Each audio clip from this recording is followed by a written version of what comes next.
ညီလေးတို့ရေဒီတခါကိုကြီးမေးချင်တာလေးတစ်ခုရှိတယ်မနက်ခင်းအလုပ်သွားတဲ့အခါရှက်အင်းကြီးပေါ်မှာစွန်းထင်းသွားတယ်တနေ့လုံးလူတိုင်းငါရဲ့စွန်းထင်းကိုတတိထားနေကြမယ်လို့တွေးပြီးစိတ်ညစ်နေမိလား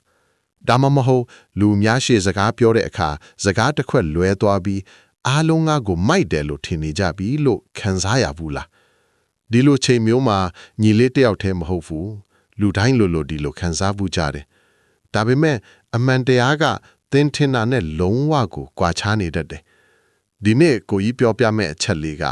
Christopher Chabris နဲ့ Dania Simons တို့ရဲ့ The Invisible Gorilla စာအုပ်ထဲက Spotlight Effect မီးမောင်းထိုးခံရခြင်းတက်ရောက်မှုပါဒီစာအုပ်ကကြော်ကြားတဲ့ Invisible Gorilla စမ်းသပ်ချက်ကနေလူသားရဲ့အာယုံစူးစိုက်မှုရဲ့ကန့်သက်ချက်တွေကိုဖော်ထုတ်ခဲ့တယ်သူတေသနာအရလူသားတွေဟာကိုယ့်အကြောင်းကိုအလုံးအကျွံအာယုံစိုက်တတ်ပြီးလူတိုင်းကကိုကြည်နေတယ်လို့ထင်တတ်ကြတယ်။ဒါပေမဲ့တကယ်တမ်းမှာလူအများစုက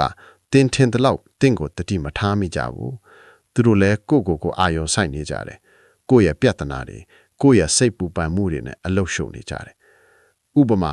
တင်ရှက်အင်းကြီးပေါ်ကစွန်းထင်းကိုတစ်နေ့လုံးတတိထားမိပေမဲ့တင့်ကိုတွေးတဲ့လူ10ယောက်မှာ10ယောက်ကတတိမထားမိကြဘူး။သူတို့ကသူတို့ရဲ့ကိုယ်ပိုင်အရာတွေကိုစဉ်းစားနေတယ်။ဒါကြောင့် spotlight effect ကိုသိရင်သင်ဟာလူအမြင်ကိုအလွန်အကျွံမစိုးရိမ်တော့ပဲပိုပြီးလွတ်လပ်စွာနေထိုင်နိုင်လာမယ်။ဒီတော့ညီလေးတို့သိထားရမယ့်အချက်ကရှင်းပါတယ်။သင်ရှက်နေတဲ့အမားသင်ကြောက်နေတဲ့အခြေအနေကိုတခြားသူတွေသိမတတိမထားမိကြဘူး။သူတို့လည်းကိုအာယုံဆိုင်နေတယ်။သူတို့ရဲ့စွန်းထင်းသူတို့ရဲ့အမားသူတို့ရဲ့စိုးရိမ်မှုတွေနဲ့အလုရှုံနေတယ်။ဒါကြောင့်တင်တယောက်ထဲမီးမောင်းထိုးခံရတယ်လို့ထင်တာကတင်းရဲ့အုံနောက်ကဖန်တီးလိုက်တဲ့ခံစားမှုတစ်ခုပဲဖြစ်တယ်။ဒီအချက်ကိုနေ့စဉ်ဘဝမှာသုံးမယ်ဆိုရင်ညီလေးဟာလူအများရှိမေးခွန်းမေးရမှာမကြောက်တော့ဘူး။ကို့အမြင်ကိုလွတ်လပ်စွာပြောနိုင်လာမယ်။အကူအညီတောင်းရမှာရှက်မနေတော့ဘူး။လူတစ်တွေနဲ့စကားဆပြောရမှာပိုရဲရင်လာမယ်။စကားလွဲသွားရင်လည်းတိတ်အလေးမထားတော့ဘူး။ဒါကြောင့် spotlight effect ကိုတည်ထားရုံနဲ့တင်းရဲ့လူမှုဆက်ဆံရေးစိုးရိမ်စိတ်တွေတိတာလျော့ကျသွားပါလိမ့်မယ်။အားသာချက် advantages စိတ်ပိုင်းဆိုင်ရာလွတ်လပ်မှုရလာမယ်လူတွေပါပြောမလဲဆိုတဲ့စိုးရိမ်စိတ်ရော့ကြမယ်ကိုလှုပ်ချင်တဲ့အရာတွေကိုလှုပ်ရဲလာမယ်အင်တာဗျူးဖြေတာတင်ဆက်မှုလုပ်တာပါတီဝဲတွေမှာလူတင်တဲ့စကားပြောတာပိုပြီးစစ်မှန်တဲ့ဘဝကိုနေထိုင်နိုင်မယ်တရုပ်ဆောင်နေစရာမလိုတော့ဘူးအားနည်းချက် disadvantage ဒီအတွေ့ကိုလက်ခံဖို့အစပိုင်းမှာခက်နိုင်တယ်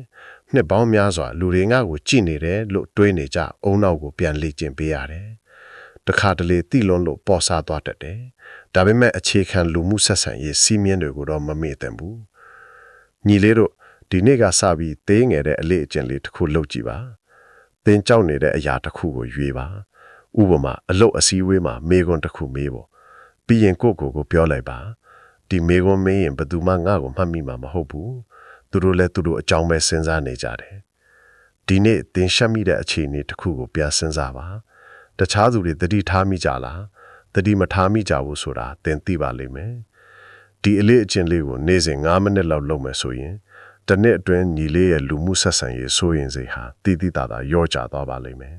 ။ညီလေးတယောက်ရဲ့အာယုံစိုက်မှုဟာသူ့ရဲ့အနာဂတ်ကိုတည်ဆောက်ဖို့အတွက်ပဲဖြစ်ရမယ်။နေ့စဉ်9မိနစ်စာဒီလိုအခြေခံတွေကိုလေ့လာပြီးဘယင်တယောက်အတွေးခေါ်ဖြစ်ဖို့ follow လုပ်ထားပါ